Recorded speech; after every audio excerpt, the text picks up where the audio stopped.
নমস্কার, নিউজ 18 বাংলায় আপনাদের সকলকে স্বাগত। আপনাদের সঙ্গে রয়েছে আমি সোনিয়া। ঘড়ির কাঁটায় ঠিক সন্ধ্যে 7টা মানে সময় আমার বাংলার।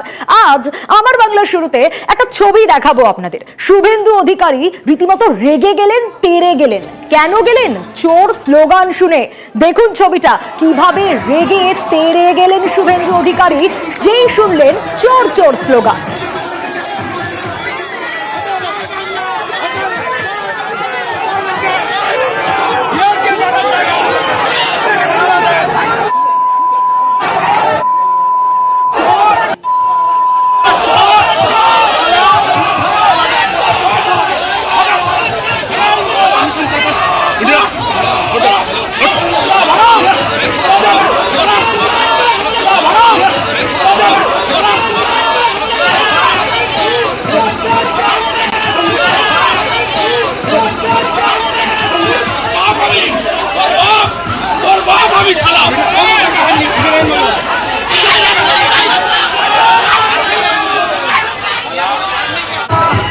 শুভেন্দু অধিকারীকে চোর স্লোগান দেওয়া হয়েছে আর তারপরই রীতিমতো রেগে গেলেন শুভেন্দু অধিকারী। ছবিটা তো আপনারা দেখছেনই।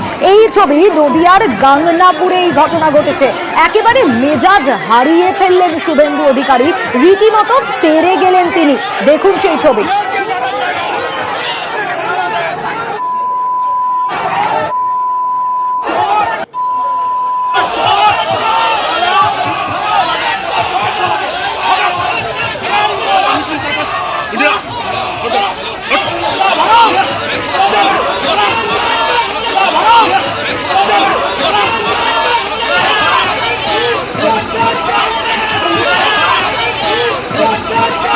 রঞ্জিত রয়েছেন আমাদের সঙ্গে। রঞ্জিত, যে ছবি আমরা দেখতে পাচ্ছি, চোর স্লোগান শুনে একেবারে মেজাজ হারিয়ে ফেললেন শুভেন্দু অধিকারী, রীতিমতো তেড়ে যাচ্ছেন তিনি।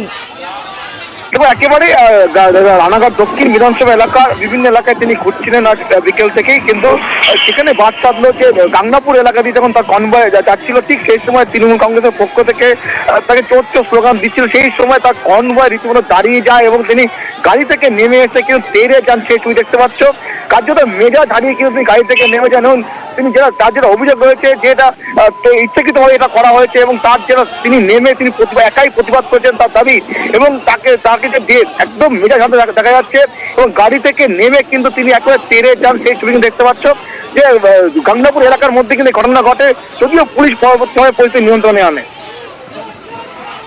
বেশ রঞ্জিত, বেশ।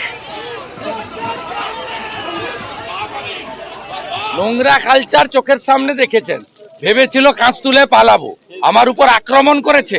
আমি গাড়ি থেকে নেমেছি, আমি ওদের মোকাবিলা করেছি, আমি একা মোকাবিলা করেছি। গাংনাপুরে রশি দাঁড়িয়ে থেকে এই নোংরামিটা করেছে, ওদের মাঝখানে দাঁড়িয়ে ওদের ঘরে ঢুকিয়ে দিয়ে এসছি। ওদের নাম চিহ্নিত করে এফআইআর করবো, ওসি গাংনাপুরের বিরুদ্ধে কোর্টে যাব। আর এবার দেখাবো শুভেন্দু অধিকারীর সংখ্যালঘু মন্তব্য ঘিরে কিন্তু বিজেপির মধ্যে অস্বস্তি।